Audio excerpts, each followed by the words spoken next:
Hey everybody, Kyle here. I'd like to start by asking you a question. What the fuck is going on with YouTube right now? Have you heard about this? Their new advertiser-friendly content guidelines? If you're not familiar with the story, I first heard about it yesterday when a popular YouTuber, Philip DeFranco, I shouldn't have to say popular YouTuber. If I have to say that, it kind of implies he's not popular. He's very well known, and he got a bunch of videos hit with being inappropriate. Anyway, after him, a bunch of other fairly prominent YouTubers popped up and said, hey, they were getting hit a bunch too, and it's pretty bad. I was kind of on the fence whether I wanted to make a video about this topic or not, but then about half an hour ago, I was reading that Vlogbrothers had some videos taken down. I mean, the fucking Vlogbrothers. Have you watched their content? You should. Honestly, I don't think I know of two more pleasant, decent, nice human beings.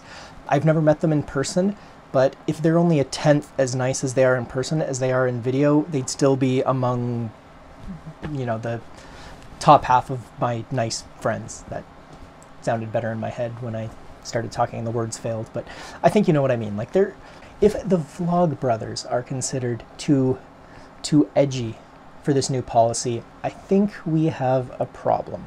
So let me read off to you what some of these new guidelines are.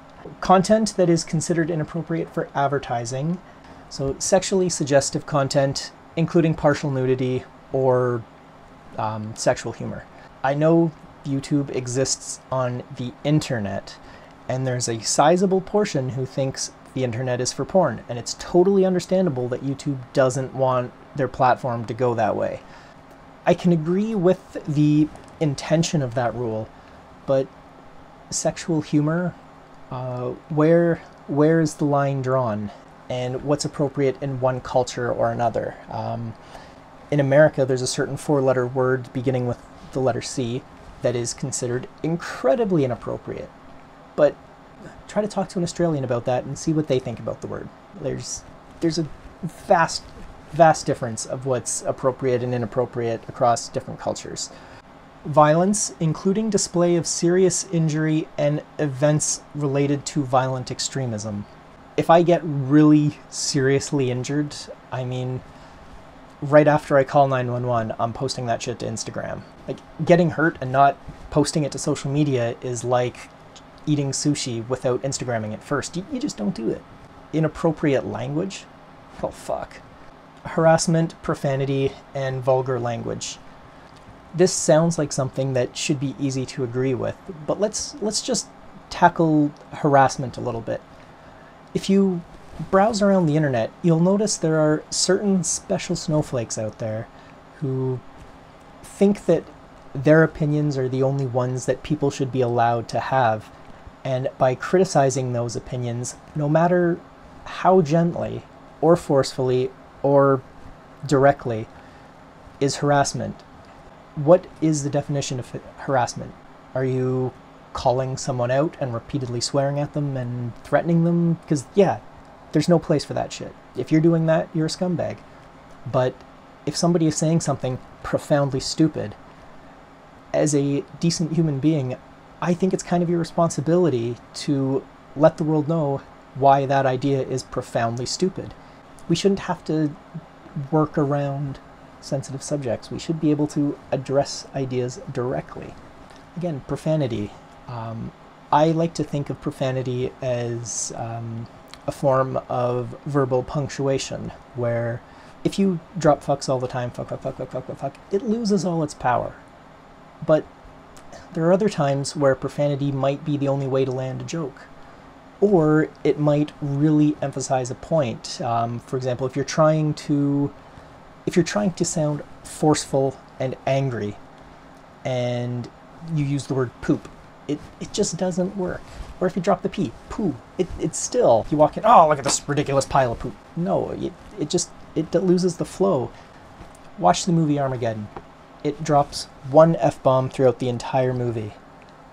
But it's so well placed, it really gives that scene and that line a lot of power. It's a very critical, important scene. Like, their profanity has its place, and blanket rules are just stupid.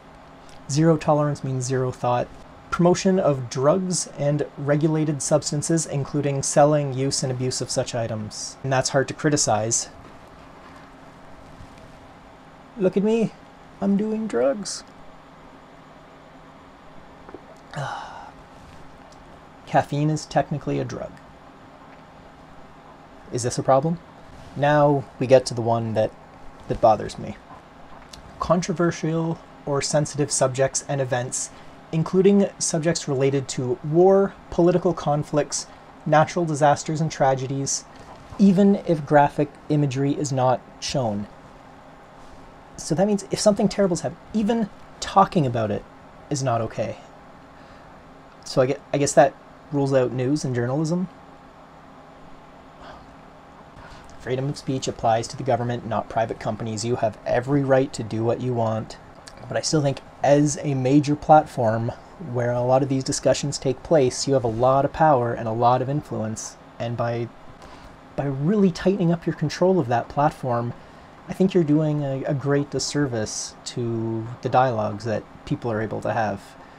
And I would rather live in a world where you have trolls and assholes ruining things, but you also have people making spectacular, wonderful ideas and great conversations and good ideas.